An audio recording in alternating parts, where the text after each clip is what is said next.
Hi, it's Robin McMahon here. I'm the host of Parenting Our Future.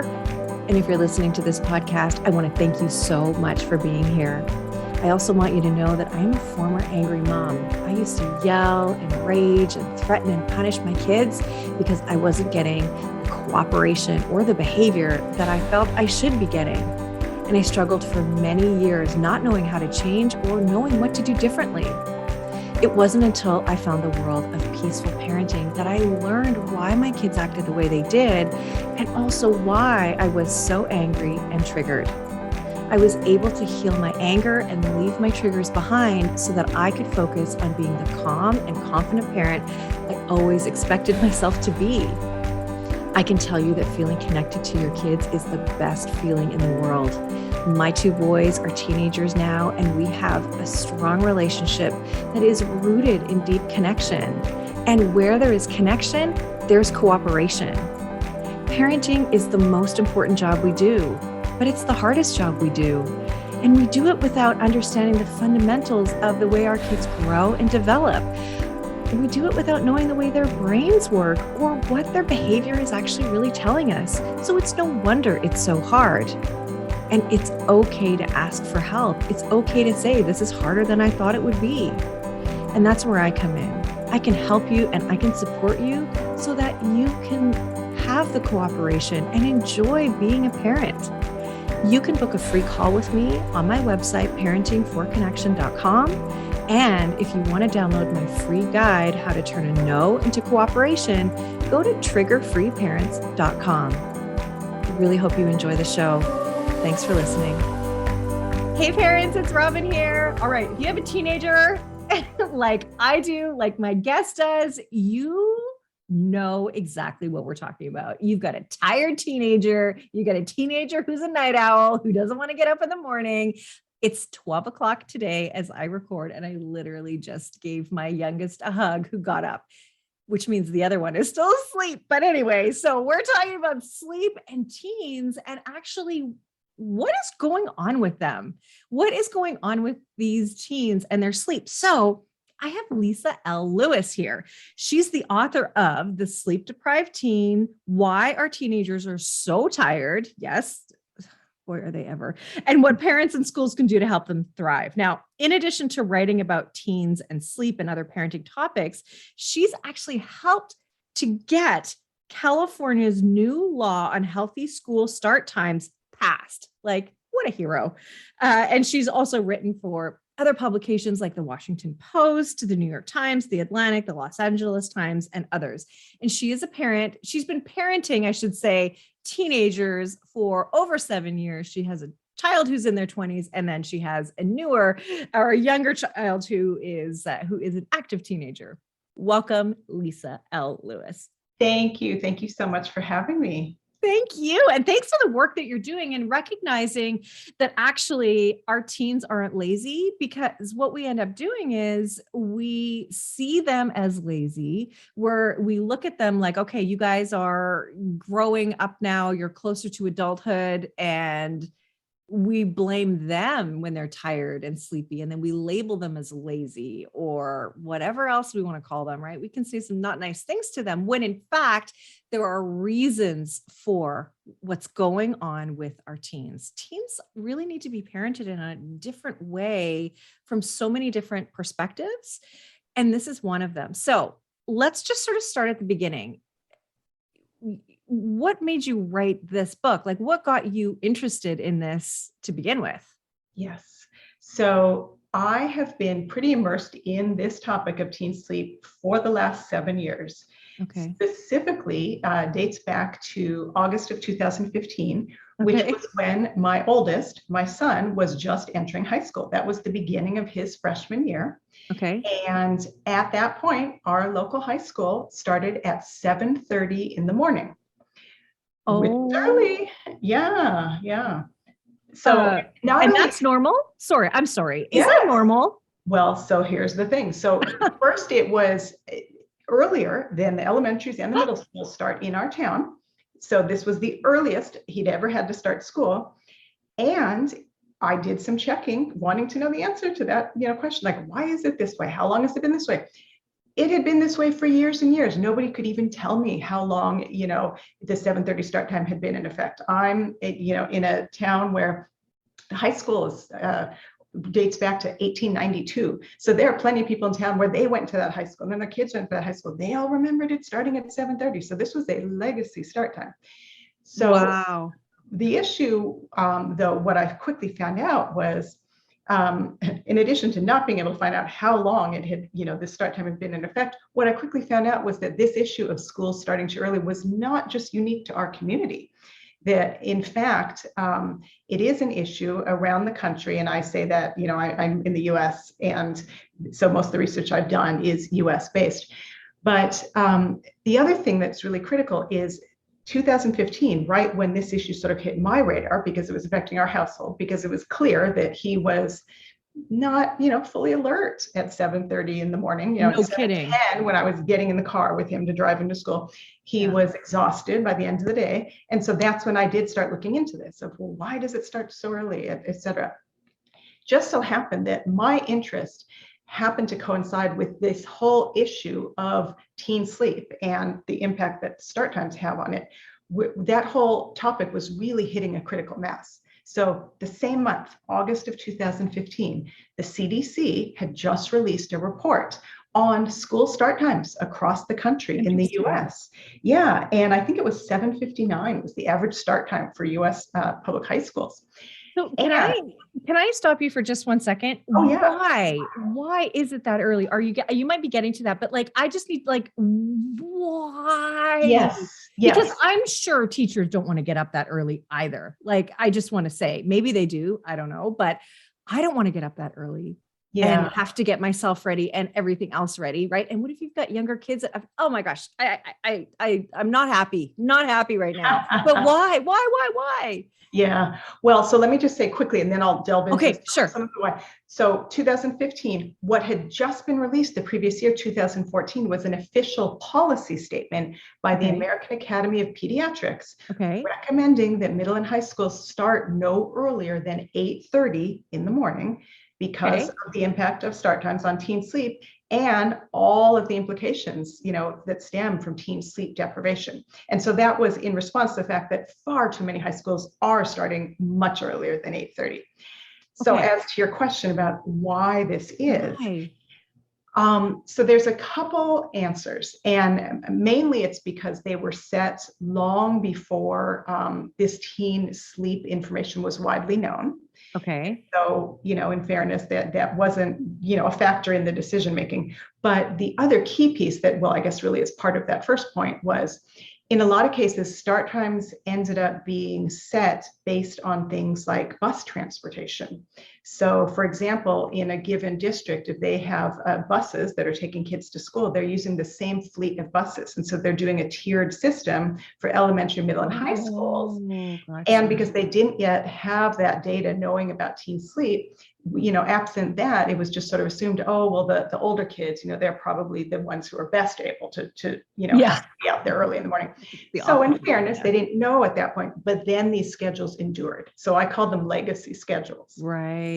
Okay. So does that mean, though, that it is actually easier for younger kids to get up early?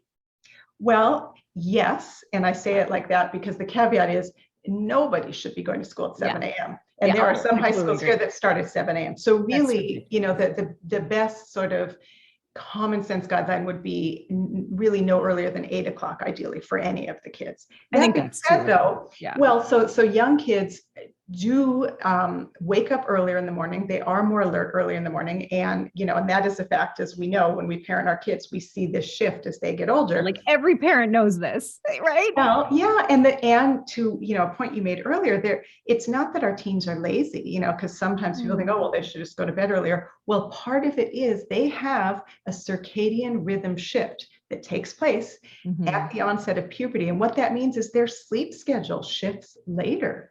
So younger kids, they run hard all day, and then boom, they're able to fall asleep whatever time, 8:30, For a teen, they are not able to fall asleep that early, even if you were to be able to kind of get them in to get to bed at 8:30 or 9. And the reason why is melatonin is released later at night. And that's the hormone that primes us to feel sleepy. So a teen is not really going to feel sleepy enough to fall asleep until about 11 o'clock at night. And then similarly, the melatonin recedes later in the morning than it used to. And so all of that means that they're on a different shifted sleep schedule. So if they're not able to fall asleep until about 11, and they need 8 to 10 hours of sleep, which is the recommendation from the National Sleep Foundation, you can just do the math and see if they have to be in their seats at 7:30, makes it pretty difficult for them to be able to get that 8 to 10 hours of sleep that they need. I mean, we see it. We see it. Our kids, both our boys are in the same high school right now. They start at 8:30. I still think that's early. I think, I remember when I was in school, it was always like 9 a.m. to 3 p.m. Right. But I will say we didn't really have a community where there was where there was busing. We really, had a close community, lots of homes right with the school right in the middle. Right. So it's a close walk for even now. So I think that's, different too. But I mean, that is really interesting how something like buses can make that change. So yeah. And in fact, I ended up with a chapter. There's sort of the whole first third of the book is looking at kind of the starting with the basic information, the basics of sleep, what, the stages of sleep, what happens to teens during the teen years in terms of brain development, and then a whole chapter on sort of how did we get here in terms of these early start times? Because in fact, the start times did drift earlier over time, driven in large part by these transportation concerns, which in turn were driven in large part by things like suburbanization. And then consolidation into larger schools so that then you wouldn't necessarily be able to walk to the local high school. So all these factors that played in. However, what that means, the bottom line is these schedules were not set with student well-being in mind. No kidding. Oh my goodness. Okay. So here's what I see in my house. My kids come home from school and, they go to school. One of them is really hard to get up in the morning. The other one is pretty good. And then they come home and I will like catch them napping. And I'm like, no, don't nap, stay awake. And then I'll like bribe them with sugar or something like, here, have this, whatever, because I don't want them to go to bed any later than they already do. And like, I'm tired before they're tired. Right. Yeah. So what about naps? What does that do? So that is a good point because, there are these sort of compensatory strategies, naps, and the other big one is caffeine, which, is kind of what teens turn to, what we turn to also when we're tired, we got to power through the rest of the day. Yeah. So for both, the general advice is just be mindful of it. Like, so when it comes to naps, you don't want to nap too late in the day. After about mid-afternoon is too late. And also the length of time of the nap matters. So about 45 minutes or so. But you're right. If you nap too long or if it's too late in the day, it is going to affect your ability to fall asleep at night. And then it perpetuates the cycle. And it's the same with caffeine, where if you have too much caffeine or you have it too late in the day, it is going to likely affect your sleep at night because the half-life of caffeine, for how long it takes to wear off, is 5 to 7 hours just for half of the caffeine. Yeah. So again, if it's too late in the day, it does have that potential to affect your sleep at night. And then you are just kind of getting into a loop. Yeah, it's not good. And then having kids not off in class, which is a continuous piece of feedback we get for our one of our boys that he has his head down all the time. I think it's also a coping strategy because he just wants to check out because school is not his thing. But yeah, I mean, that's really tough. Wow. Okay. So let's talk about what happens when they don't get enough sleep though. Well, basically across the board, there are ramifications. I mean, there is nothing that we do better as a result of being sleep deprived. And that's absolutely the case with teens too.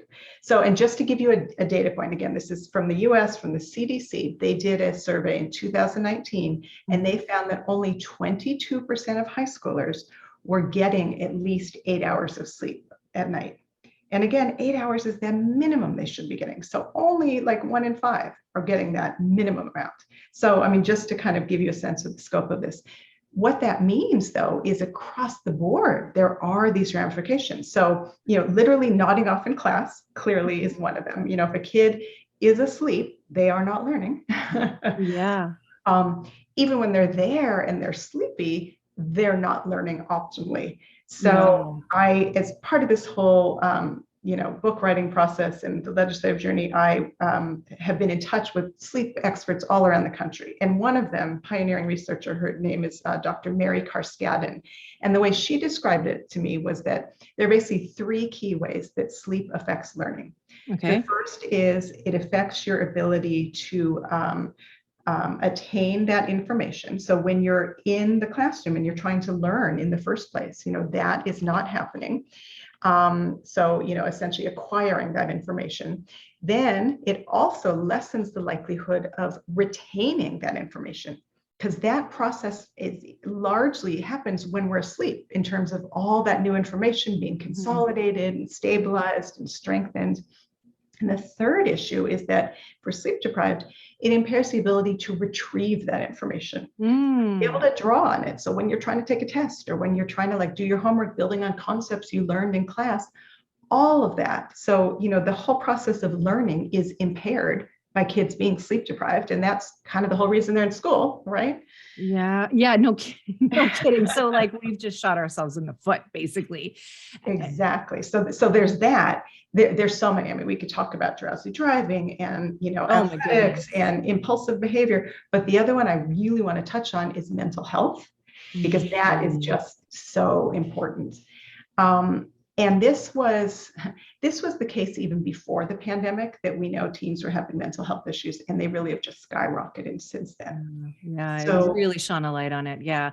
Well, yeah. And I'll say, when I'm tired, and I am chronically tired, just ever since I had kids. So it's not good, and I don't like it. And that's why I always say, my best piece of self-care is to give myself a nap, just have a little lay down. Right. But I know when I need to, at least when I need to take a break, because I cannot focus. I just can't focus. And so I can only imagine, and here are these kids being told, your future depends on this, and you better do well so you get into the best colleges and the best universities, and your future is on the line. That's a little pressure on top of the fact that we are completely negating what their needs for actual well-being are at this age, right? We just really do not treat our teenagers very well. We really don't.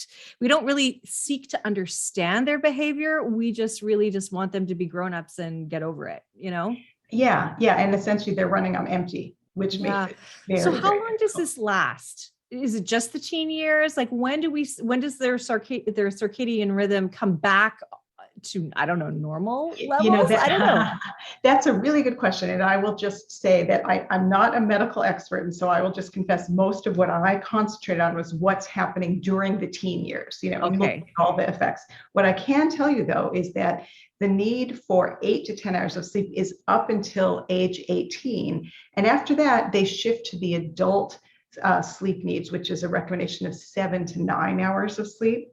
So that is important to keep in mind, because so many of our teens, by the time they're juniors or seniors in high school, they look like they're adults, but they're not yet. They still do need 8 to 10 hours of sleep. Yeah. So I think that's really key to keep in mind. It's confusing as a parent, I think, too, right? Because your child sounds like an adult, looks like an adult, doesn't act like an adult. Oh my goodness. Well, okay, so that gets to the whole brain development piece. Yeah. Well, yes. Really important, because the teen years are a major phase of brain development. Yes. And what's going on, it's actually the second most major phase after, the initial, tremendous phase. So they've got 2 main things going on. And one of them is pruning and the other one is remodeling. And what that has to do with is their brain cells. So pruning is kind of use it or lose it. There's this surplus of brain cells that are created initially. And then what happens is those that are being used the most develop the strongest connections. The ones that are excess get pruned away. And that allows what's remaining, to function more effectively. The other piece is the remodeling, and that is also focused on strengthening the connections between them so that it improves the connectivity, the speed of processing. So one of the neuroscientists that I interviewed for this book compared this whole process, this upgrading, to upgrading from a dirt road to a paved freeway. So just to give you a sense in terms of the speed of the processing of the information. And this is all taking place, over the course of adolescence, even into early adulthood, because it happens in different parts of the brain at different times. So the first part to come online is the limbic system. This is the part that's responsible for emotions. And, teens are more primed and prone to risk-taking and seeking out, these reward-seeking behaviors is what they call it. Yeah. But the prefrontal cortex, which is the executive functioning and judgment and reasoning, comes online later. I mean, it's not that it's not there, but it hasn't been upgraded to the same level in terms of the speed of processing, the connectivity, but also the connectivity between the brain regions. So teens already are primed to be more impulsive inherently. And then when you layer in sleep deprivation, that just ups the ante. Yes. Oh, you have no idea how much I love everything you just said. And my listeners, if you're having a little chuckle, that's just fine, because I talk about the brain all the time. And it's so important that we know, because when you know, it's like, oh, okay, that's why. Instead of not knowing and blaming, shaming, putting your child down, telling them that they should be able to do better when they can't. They do not have a fully grown brain. And that's the other side of why it's confusing for us as parents too, because they look like adults, they sound like adults, but they don't act like them. But sometimes they do, but most of the time they don't. And then they do these dumb things. But that's all a part of this massive reorganization that you're talking about, which is the pruning and then the rework, right? Yeah, remodeling. Yeah. So it's just, it's just so important. We just know that we just know it, because then we can be there as support for our kids instead of us leading and parenting through fear, because really that's what it's all about, right? We see our kids being lazy, as we've labeled it, because we don't understand what's really going on. And then we catapult ourselves into the future and we say, if you're going to be lazy like this at work, you'll never get a good job. You'll never have enough money to have a house and a wife or a husband or kids or, a car, or are we going to, and then am I going to have to take care of you all your life? Are you going to end up in jail? You're going to live in the basement. Yeah. I mean, like, we're going there and it's just because our kid is sleepy today or whatever, or does something dumb.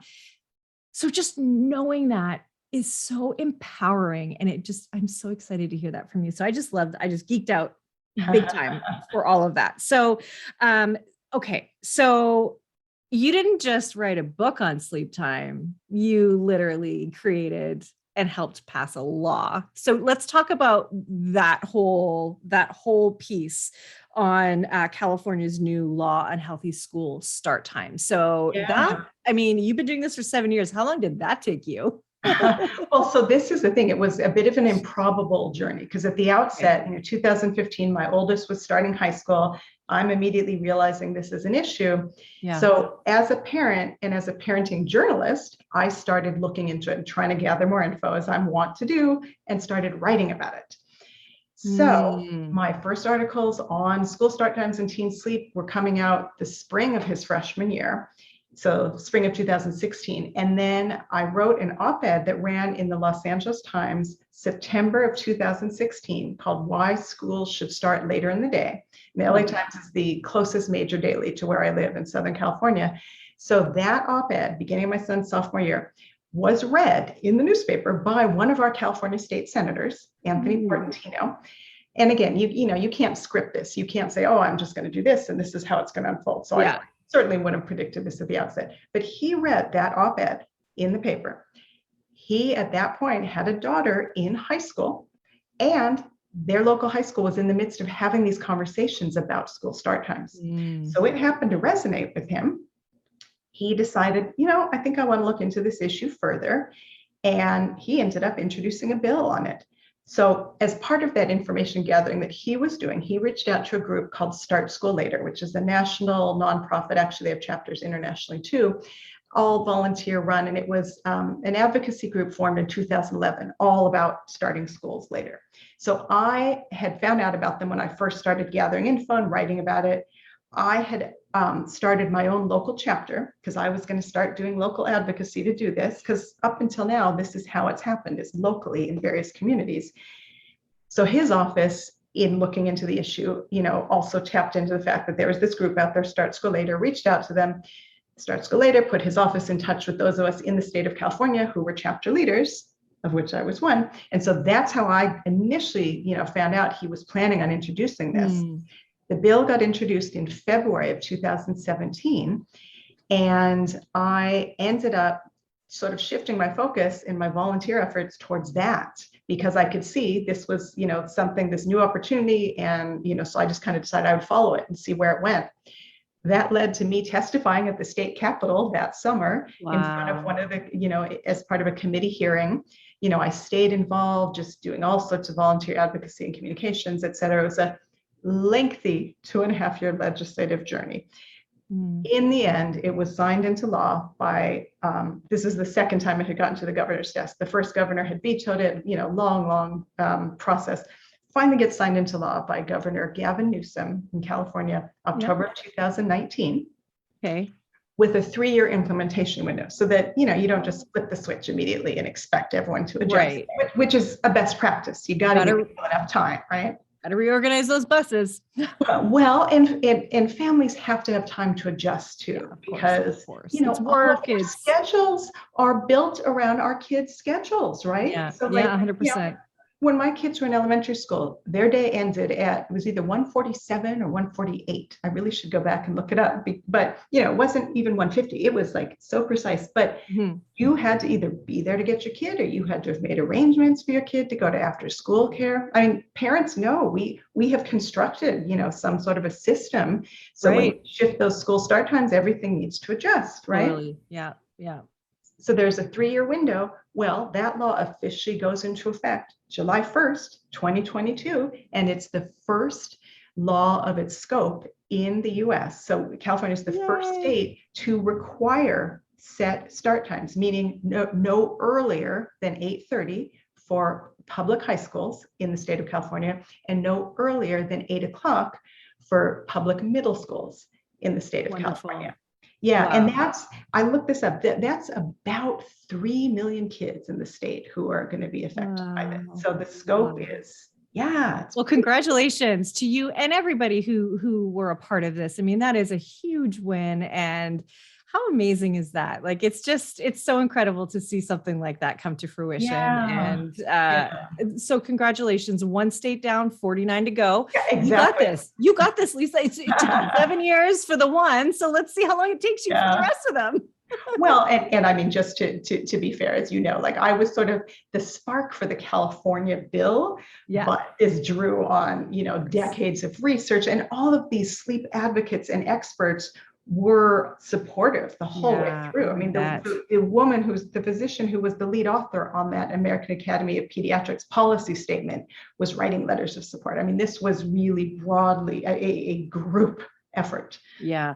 Well, I know even our family pediatrician, he speaks very strongly about the need for kids to have a later start time as well for these teenagers. So across the board, you can't deny that this is just the truth. It's based in science, right? And we see it. You don't even need to know the science. You just see the change in your kids, and it's universal. So here's the thing though, okay, so 7 years ago, we were in this arena of technology and devices and stuff, even though I was probably on a BlackBerry 7 years ago. I don't know. I got to think about that, but things have gotten, I would say, worse, or at least the use of technology is more and more and more. And then never mind the last 2 years, I mean, just completely consumed all the time. And so that's got to impact sleep too, because that whole circadian rhythm, the melatonin release, it relies on darkness, doesn't it?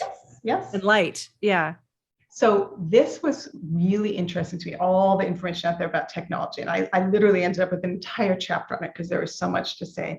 But one of the things that did surprise me when I went in to look at this research was blue light, which is what this part of the spectrum that helps cue us to feel more alert. That absolutely is affected. Or, excuse me, let me rephrase that.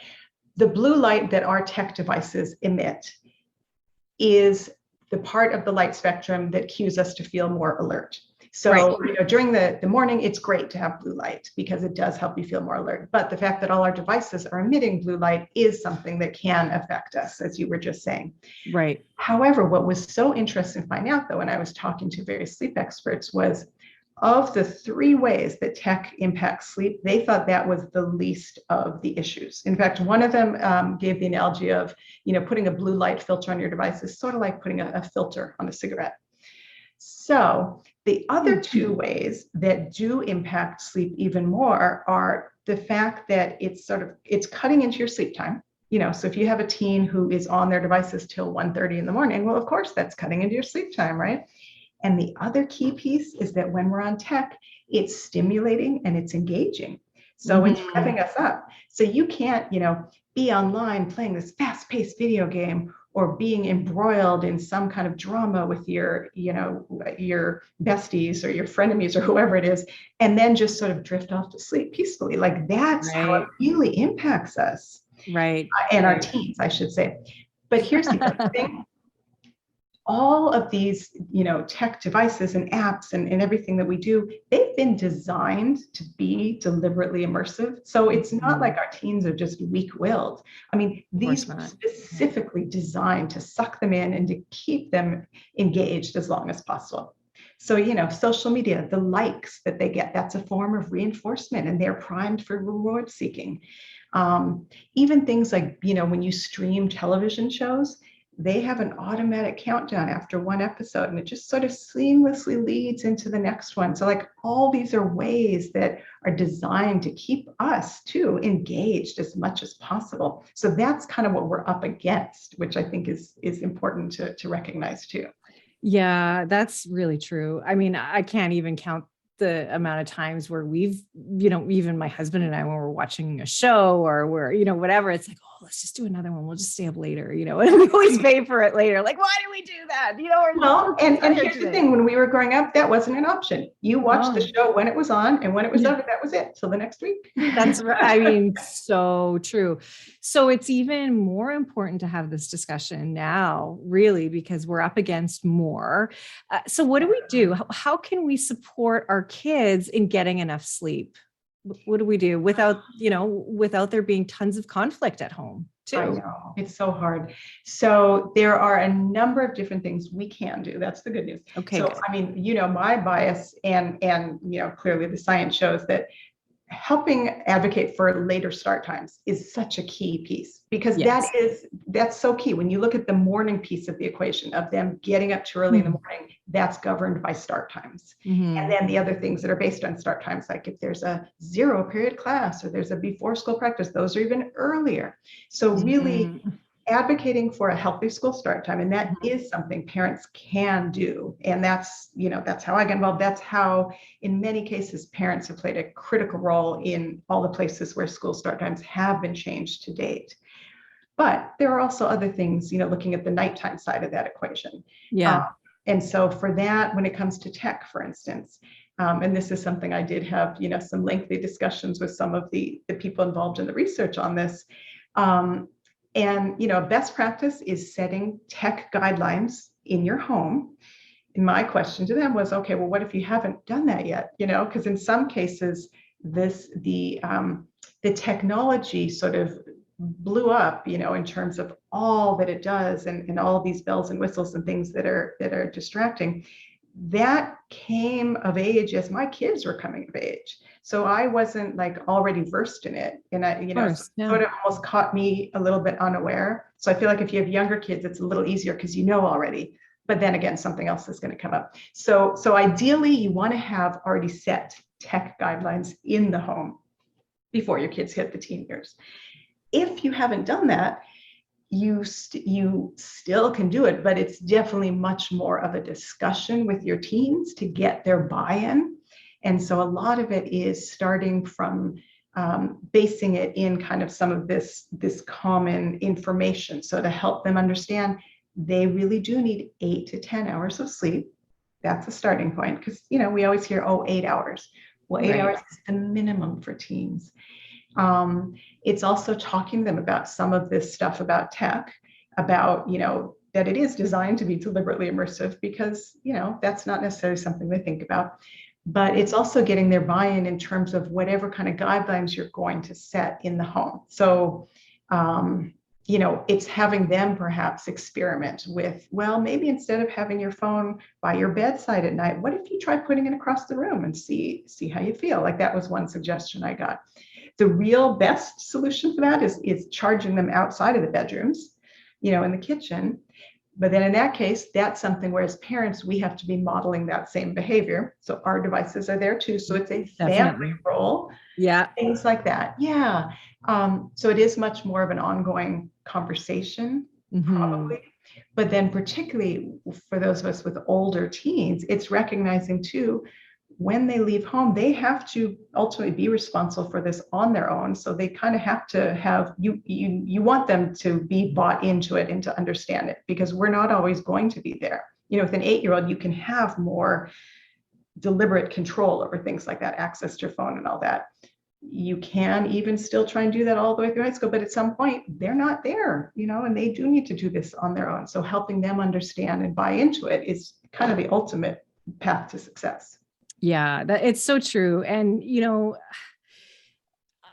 I fully advocate for parents before they even give their child a device that we need to have an agreement on it. And the agreement needs to be flexible and needs to be revisited, so that as kids get older and get into the teen years, we're changing, adapting, relooking at things, because there's going to be the introduction of social media, perhaps, or not, what sites are okay, what aren't okay, what can you look at, all that kind of stuff. Right. But the other thing that you mentioned about not having the phone in the room, I think that's a really great practice to start out with, because there are a lot of kids that are waking up in the middle of the night to chat because there's been a new update on, like you said, like a drama with their friend group or whatever. Right. And that, talk about ruining your sleep. You could lose a couple of hours just for that one thing alone. Right.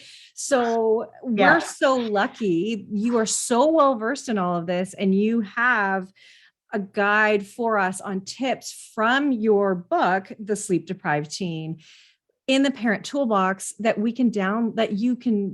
listeners can download, so they have some of these tips and tools and solutions to help them with their teens. So first of all, I want to say thank you to you for that, because that is so valuable.